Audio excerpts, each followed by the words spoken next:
Dear student, today we will see the numericals on lesson number first, gravitation. विद्यार्थी मित्रांनो, आज आपण गुरुत्वाकर्षण या प्रकरणावर उदाहरणे जी आहेत तर ती उदाहरणे त्या ठिकाणी पाहणार आहोत. त्याच्यामधलं पहिलं असणार आहे काही numericals. An object takes 5 seconds to reach the ground from a height of 5 meters on a planet. एका ग्रहावर एक वस्तू 5 मीटर वरून खाली येण्यास 5 सेकंद त्या ठिकाणी घेते. What is the value of G on the planet?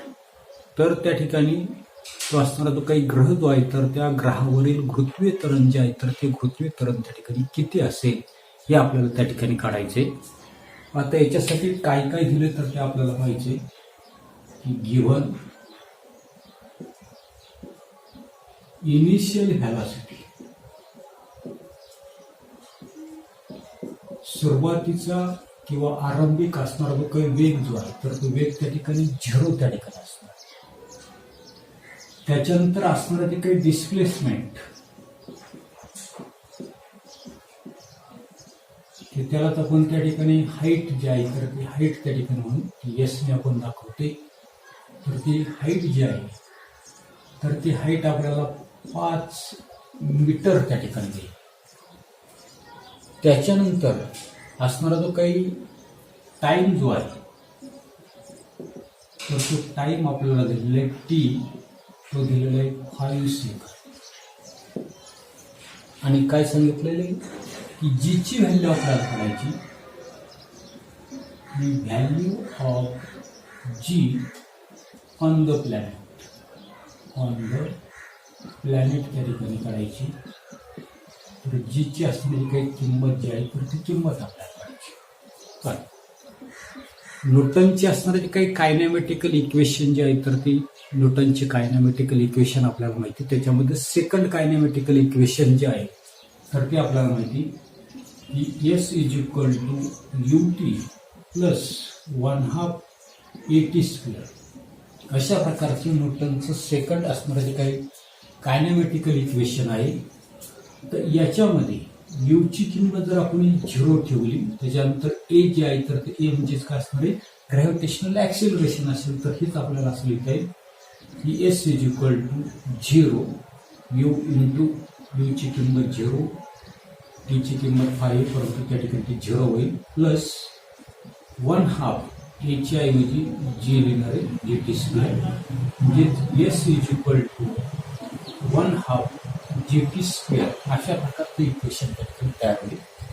आता सबस्टिट्युटिंग द व्हॅल्यू याच्यामध्ये असणाऱ्या जे काही किमती ज्या आहेत तर त्या किमती आपल्याला टाकायच्या. एचची किंमत त्या ठिकाणी 5 मीटर आहे, 1/2 इंटू जी इंटू टीची किंमत 5 स्क्वेअर आहे, जेच 5 is equal to 1/2 into G into 5 square 25 आहे.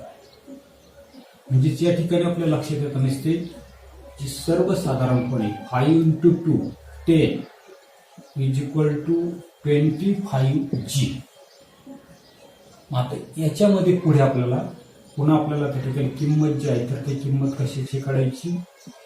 जी जी आहे तर त्या जीची असणारी काही व्हॅल्यू जी आहे तर ती जीची व्हॅल्यू त्या ठिकाणी काढायची. जी इज इक्वल 5 ने भागा, 5 5 25, 5 2 10, 2/5. 5 ने 2ला त्या ठिकाणी मल्टिप्लाय जर केलं तर ते येतं नसते 0.5. That is G is equal to 0.5 metre per second square. म्हणजे या ठिकाणी आपल्याला लक्षात येत नसते की value of G on the planet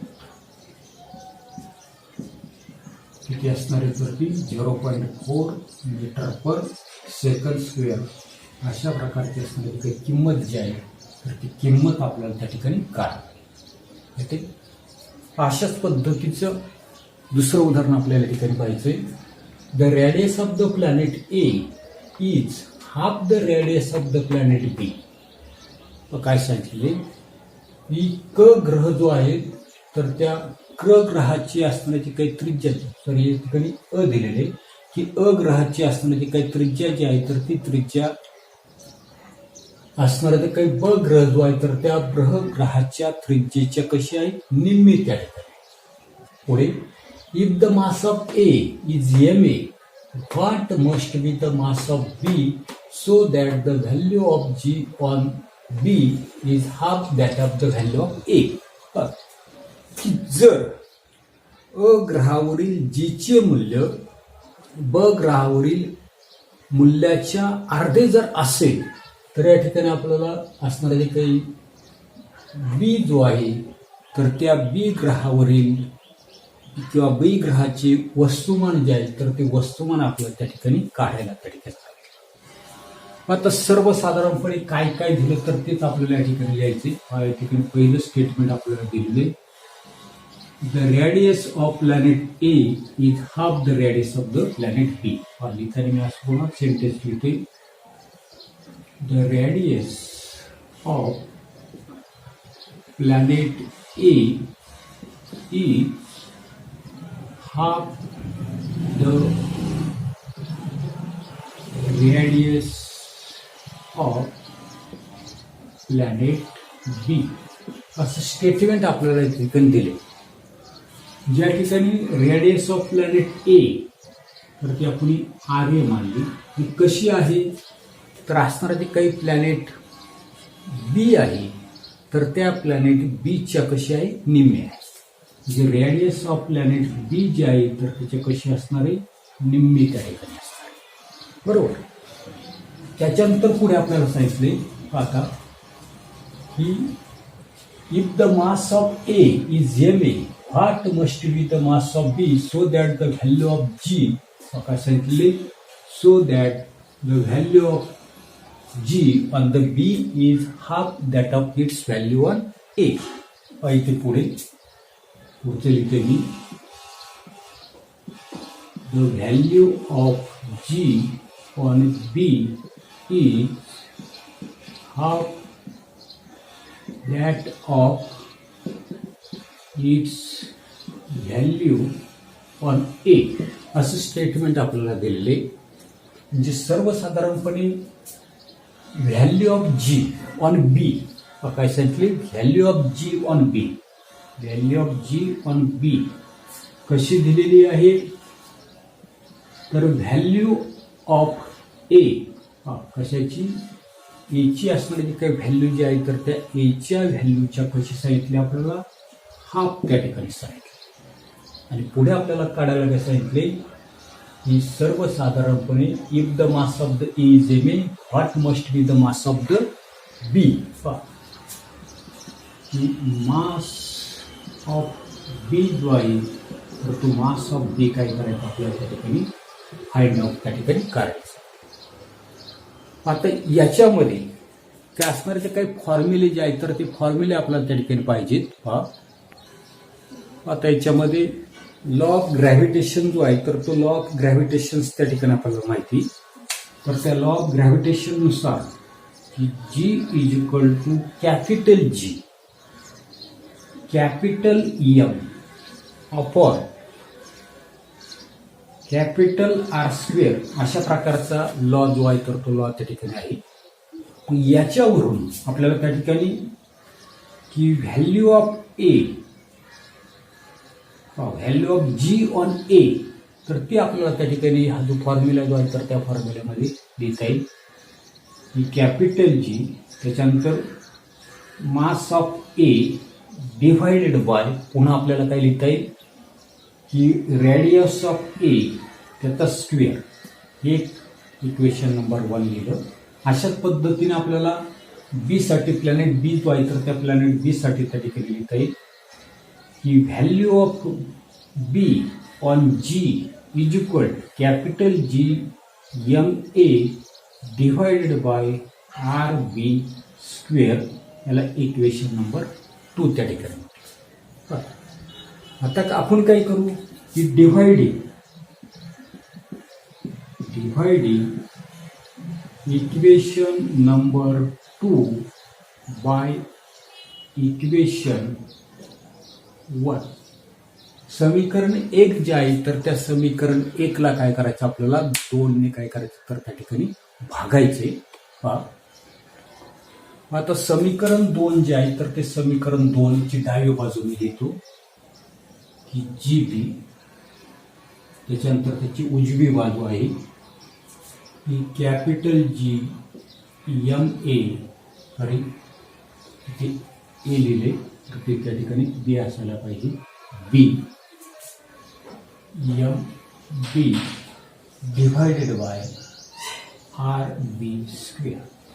आपल्याला काय करायचं इक्वेशन 2 ला फर्स्टने भागायचं म्हणजे याची डावी बाजू जाईल तर त्याला पुढे काय करतो मी या ठिकाणी 9 जी ए ने भागतोय डिव्हायडेड बाय याची डावी बाजू उजवी बाजू capital G capital M A divided by R A square